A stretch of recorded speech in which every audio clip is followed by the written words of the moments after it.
Boy, I tell you, the other day I was riding down the road, and I saw a pig on the side of the road.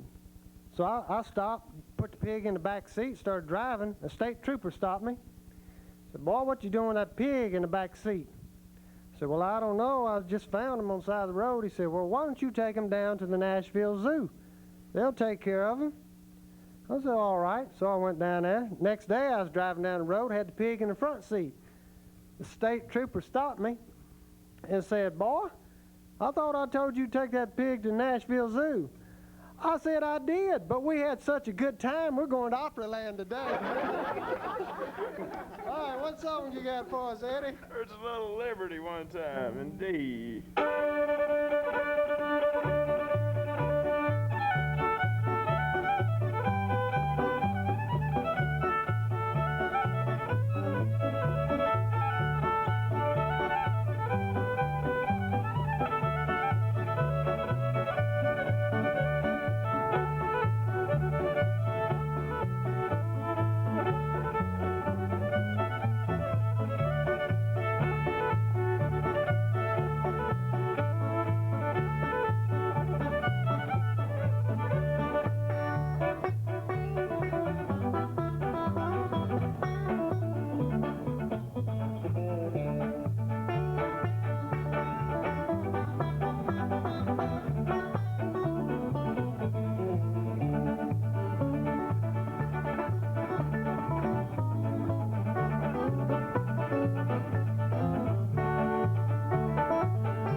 Hillbilly Paul, how you been? Hey, I'm all right. Have you seen my wife lately? Yeah, I have.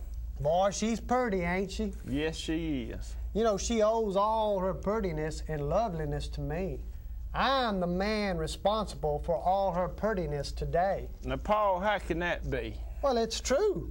You know, back there where we live, how steep them hills are and how deep them hollers are and how rough it is? Yeah, it's pretty rough in that country. Well, last spring, she was picking blackberries on one of them big ridges. She slipped and she fell plumb off one of them hillsides, through a bunch of blackberry briars, through a grove of thorn bushes, and through 5 barbed wire fences. And she never dropped a berry. But she was skint and scratched and tore all up. I had to take her to the hospital. Her face was tore up so bad they was going to have to do some skin grafting. Well, she didn't have enough hide left on her to scratch, so they needed a skin donor. Well, I didn't care. She's my wife, and I love her. I love her too. Oh, no, I'm just kidding. Anyway, I donated the skin. I can't tell you where they got it. I can't show you where they got it. But I couldn't sit down for 2 weeks. Anyway, I donated the skin, and when they set her down to take the bandages off about a week ago, they set her down in front of a mirror, and took the bandages off her little aching head. She stood up. It was such a tender, touching moment.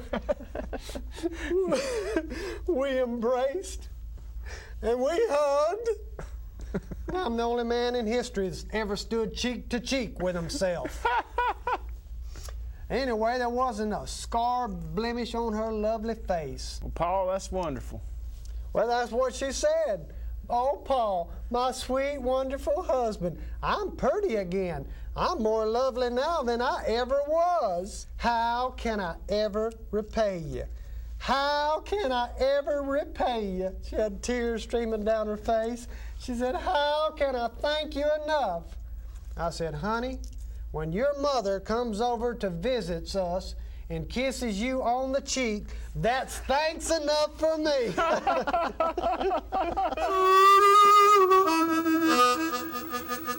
Did I ever tell you about my uncle, the one that was in the Navy? No. Well, he was in the Navy, and they was out on maneuvers one night, and the ship sank.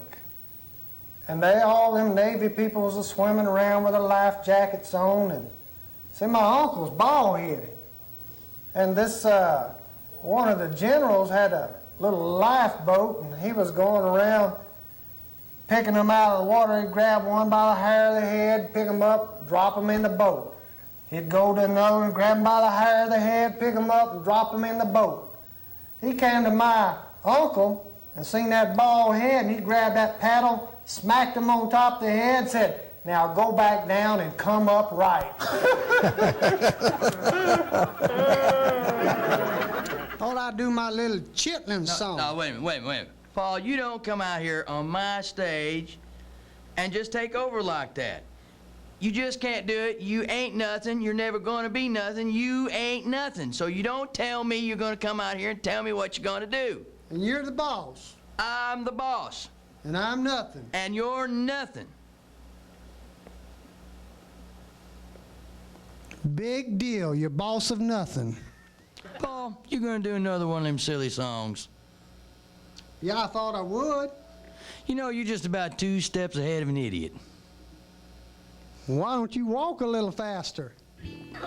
I thought I'd do one of them silly songs because it's time. I'm supposed to open with one, and it's time to open.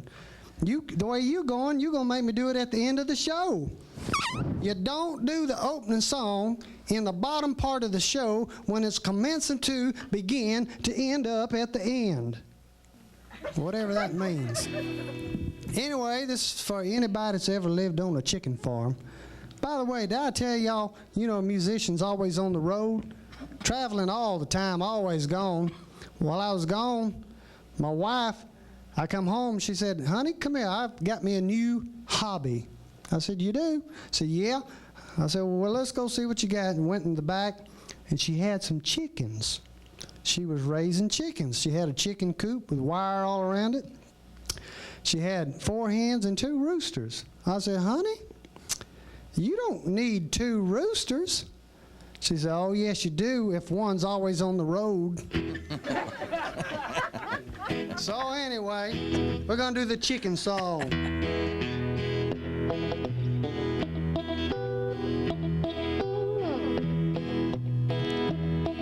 I used to live on a farm in Alabama. Cock-a-doodle-doo, cock-a-doodle-doo. We had chickens, and that was it. But we did all right, 'cause the fertilizer man paid money for our chicken. Shut your mouth. Our feathers. I used to go barefoot on the farm. Cock-a-doodle-doo, cock-a-doodle-doo. Squeeze through my toes, it tickled a little bit. Then Mama would say, I told you, son, not to step in that chicken. Shut your mouth. Feathers. Chicken feathers, we had a lot on the farm. It was everywhere. Chicken feathers, oh, chicken feathers. got tired of all the chicken feathers there. Mama told me to go down to the store and get a pack of noodles. And she cooked up 2 chickens. And she called that recipe cock-a-noodle-doo. It was good too. Cock-a-noodle-doo. Yeah, buddy. I was walking under a tree one evening. Cock-a-doodle-doo, cock-a-doodle-doo. They were roosting, sound like having a fit. I looked up to see, and one got me in the eye with a fresh pile of chicken. Shut your mouth. Her feathers. So I got my axe, I started swinging. Cock-a-doodle-doo, cock-a-doodle-doo. Swore I'd get 'em all before I'd quit. Now they're all gone, I don't have to worry about any more chicken. Shut your mouth. Her feathers. Chicken feathers, we had a lot on the farm. It was everywhere. Chicken feathers, oh, chicken feathers. I got tired of all the chicken feathers there.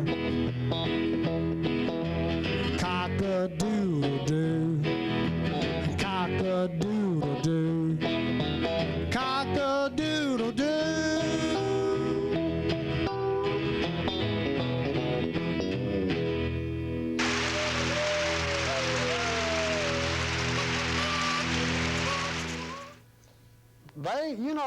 I was cut out to be a football player, really. That's what I wanted to do. And when I was in high school, I walked up and I told that coach, I said, I want to be a quarterback real bad. And he looked at me and said, well, can you pass a football? I said, well, if I can swallow the darn thing, I guess I can. But, I like it here in Nashville. It's a friendly little town. I was leaning against a post the other day reading a comic book, Super Chicken, and this man just come up to me from out of nowhere and said, say, buddy, is your name Hillbilly Paul? I said, well, I ain't bragging, but that's me. He says, was you in Knoxville on July 11th, 1992? I said, well, I don't know. I'll have to check the little red book. I keep a little red book with me, you see. It's got all the places I've been, people I've known, things I've done, and it's all in alphabetical order. And he asked me again, said, well, are you Hillbilly Paul? I said, well, I can tell you that without looking at the book. That's me. And he says, well, were you in Knoxville on July 11th, 1992? I said, well, let me check the little red book. I'll have to look under P for places. Well, yeah, I was. Sure was. He said, did you meet a girl there named Ruth? I said, well, that'd be under C for contacts.